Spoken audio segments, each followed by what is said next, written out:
We all know the sad story of Nikola Tesla, an inventor ahead of his time who was screwed over by greedy businessmen like Thomas Edison and robbed of his place in history, only to be restored in recent times. In fact, this is the view most commonly shared on the internet, with hundreds of low-quality clickbait articles written with this premise. Well, what if I made the suggestion that this is not true, and that this is well accounted to in various primary sources? Nikola Tesla was a Croatian-born Serbian-American inventor, born in 1856 to an Eastern Orthodox priest. Tesla early on showed signs of promise. In the revisionist articles, he is often credited with various inventions, including AC, radio, radar, hydroenergy, and the concept of free electricity. We'll review each claim part by part. Tesla is often credited with the invention of AC. Later on, we'll discuss why this is an incorrect way of describing the art of invention, but for now, we will review the long and rich history of AC technology.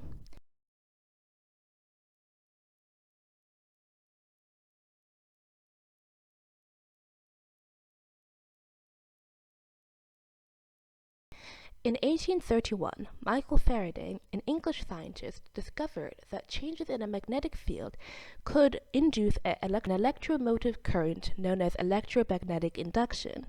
And in 1832, Hippolyte Pixii, a French instrument maker, produced a machine that could turn a spinning magnet into electricity. Other applications of AC at this time included its use for electrotherapy by Guillaume Duchenne.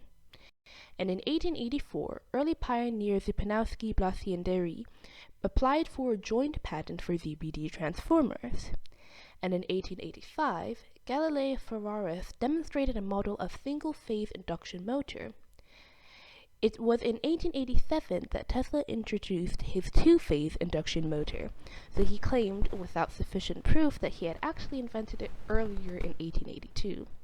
Finally, in 1890, Mikhail Dobrovolsky invented the three-phase induction motor commonly used today.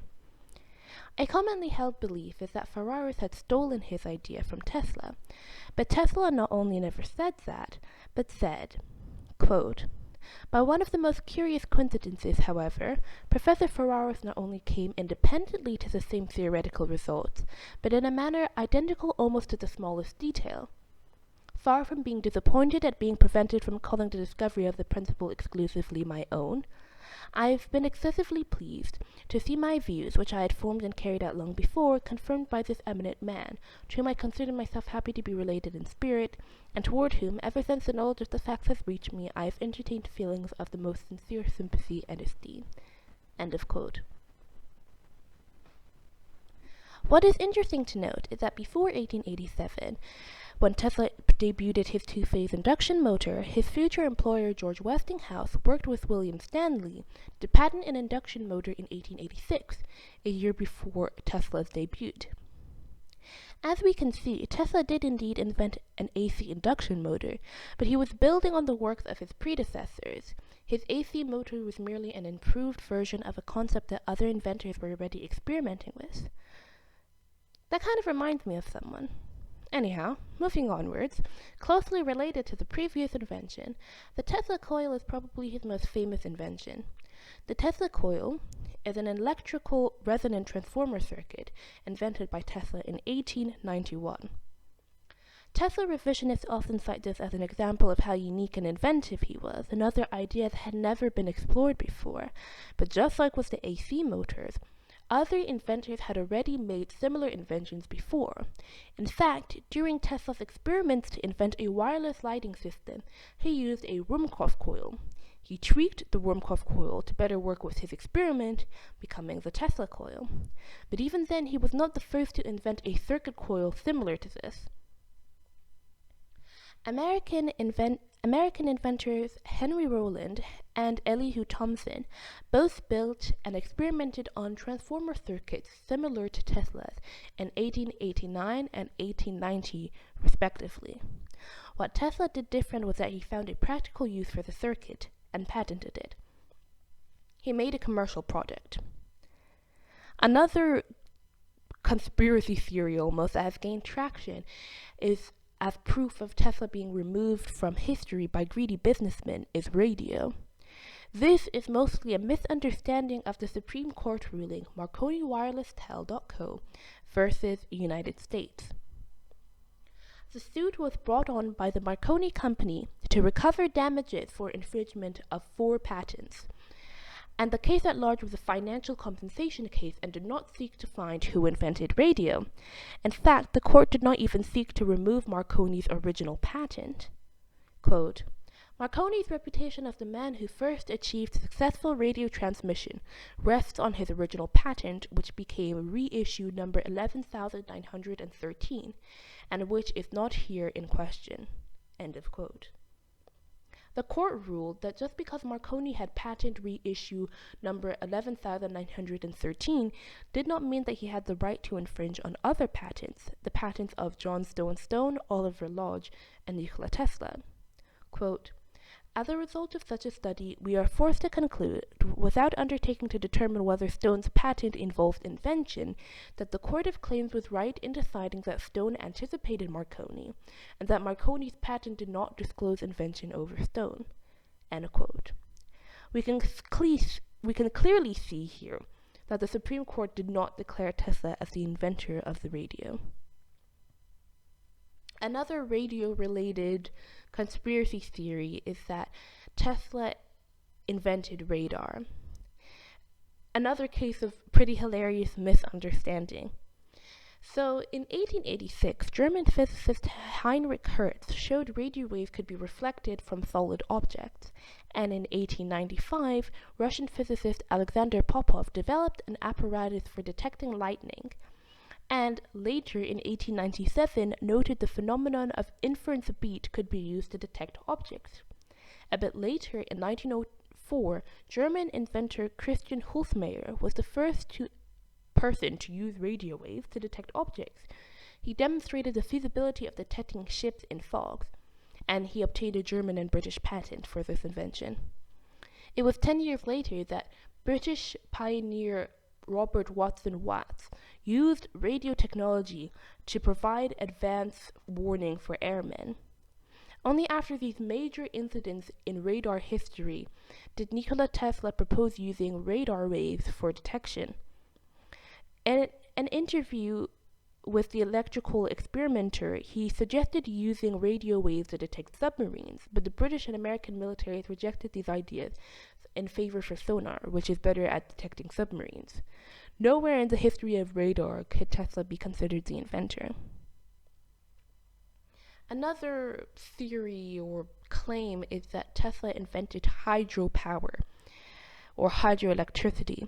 Not only did he not invent hydroelectricity, but Edison actually built his hydroelectric plant first. Hydropower had existed for centuries by the 19th century, but the first hydroelectric scheme was invented in 1878 by English engineer William Armstrong to power an arc lamp in his art gallery. In 1881, the Shoal-Corp Power Station No. 1 was completed in Niagara Falls. The next year, the Vulcan Street plant was put into operation in Wisconsin, the first Edison hydroelectric station, and considered to be the first hydroelectric central station to serve a system of private and commercial customers in North America. By 1886, there were already 45 different hydroelectricity plants. The hydroelectricity plant that Tesla and Westinghouse made was started in 1895 and completed in 1897, 10 years later. Its achievement was not being the first AC hydroelectric plant, nor being the first plant in Niagara Falls, but being the first one of a significantly large scale. Another electricity-related theory is the claim that if Tesla had gone his way, we would all have free electricity. Now, I don't know if I'm not looking, but Tesla never said anything about free electricity. And I think this is some sort of misunderstanding about the Wardenclyffe Tower, that he said would grip the earth and create true wireless electricity, but I cannot find a single statement of him claiming to want free electricity. Another staple of the Nikola Tesla lore is the claim that Thomas Edison refused to pay Tesla $50,000 for his hard work that he did in his company. this is completely false. And the way we know it's false is because Tesla wrote about the specific incident in his autobiography, My Inventions. Quote, "The manager had promised me $50,000 on the completion of this task, but it turned out to be a practical joke. This gave me a painful shock and I resigned my position." The manager here is not Edison, and we know this because earlier in the book, Tesla says, quote, "One evening in the winter of 1885, Mr. Edison, Edward H. Johnson, the president of the Edison Illuminating Company, Mr. Batchelor, manager of the works, and myself entered a little place opposite 65 Firth Avenue, when the offices of the company were located." End of quote. This misconception is a result of misreading the line in page 14 and mixing up the manager, who Tesla identifies as Charles Batchelor, with Edison. Another misconception is the idea that Edison and Tesla were these lifelong enemies and that Edison spent every waking hour seeking Tesla's destruction. This comes from the popular understanding of the War of the Currents as a battle between the Goliath Thomas Edison and the David Nikola Tesla. This, however, ignores a key player, George Westinghouse. George Westinghouse was the main promoter and advocate for AC technology, and Edison spent his time seeking to disprove Westinghouse, not Tesla. In his A Warning from the Edison Company, Edison mentions Westinghouse and his company 80 times. He mentions William Stanley 8 times, and mentions Tesla a record 0 times. Some revisionists claim that Edison even electrocuted an elephant to disprove Tesla. This is another misconception. The short film, Electrocuting an Elephant, showing the death of circus elephant Topsy, is often misassociated with Edison. Not only was Topsy electrocuted 10 years after the War of the Currents, but she was executed because of 2 murders that she had committed while in the hands of an abusive keeper. Topsy was originally going to be hanged, as was customary for animal executions, but the Society for the Prevention of Cruelty to Animals intervened, hoping to give Topsy a more humane execution. The Edison Film Company filmed her execution, but not only was it not filmed by Edison, he was not even in Luna Park, where Topsy was being executed. By 1903, Edison was no longer in the electricity business after J.P. Morgan kicked him out of his own company, Edison's General Electric, turning it into General Electric. And so Edison had no motive to electrocute an elephant. Do you know who did actually electrocute an elephant for no reason? Tesla. In a Pearson's Magazine report in 1899 of Tesla's many demonstrations of electricity, journalist Chauncey McGovern writes, "Some animal is now brought out from a cage. It is tied to a platform. An electric current is applied to its body, and in a second the animal is dead. The tall young man calls your attention to the fact that the indicator registers only 1,000 volts, and the dead animal being removed, he jumps upon the platform himself, and his assistants apply the same current to the dismay of spectators." End of quote. After the War of the Currents ended, Edison and Tesla did not seem to harbor any significant grudges. In 1916, the IEE Edison Award was given to Tesla, and earlier in 1912, it was awarded to William Stanley, another Westinghouse employee. When the New York Times reported that the Nobel Prize for Physics would be awarded to Edison and Tesla, Tesla said that, quote, "He thought Mr. Edison was worth a dozen Nobel Prizes," end quote. This extreme rivalry is only a stuff of legends, and it has no significant evidence to back any of it. Okay, you say, but Edison did not even invent the phonograph or the light bulb. He stole those ideas from others, you might think. This is another misconception. In 2008, phonograph tracings were digitally played back using optical scanning and computer processing. This led many people to falsely attribute the phonograph to the inventor of the phonograph, French inventor Edouard Léon Scott de Martinville. The problem here is that the phonograph, invented in 1857, could not play back sound and was not meant to play back sound. It was made to turn waveforms into photos. It was only in 1877 that French inventor Charles Cros realized that they could be converted into sound, but before he could even try and put it into practice, Edison had already invented the phonograph, which were not based off the ideas of Crow or Martinville. Now, the light bulb is the one that gets people fuming, because many older textbooks misattribute the invention of the light bulb to Edison. This, of course, is false, completely wrong. Edison invented an improved incandescent light bulb by making his light bulbs have effective incandescent material, using a sprinkle pump as a vacuum, making the light bulbs have higher electrical resistance, so on and so forth. Joseph Swan's light bulbs lasted 13.5 hours, while Edison's bamboo filament bulbs lasted over 1,500 hours. Over time, the Edison light bulb overshadowed almost all of the bulbs that had come before it, and textbooks started inaccurately misattributing the invention to Edison, when in fact multiple incandescent light bulbs existed even before Swan's invention. But we can't blame Edison for this. It's not like he forced the textbooks to attribute the invention to him. It was just a misunderstanding that happened over time. Honestly, that was quite a lot of misinformation we just uncovered there.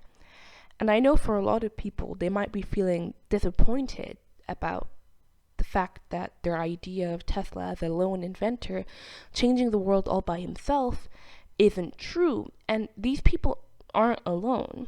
In his book, The Truth About Tesla, author Christopher Cooper writes, quote, "We like to think of invention as occurring in leaps and bounds, society rapidly propelled forward by revolutionary concepts.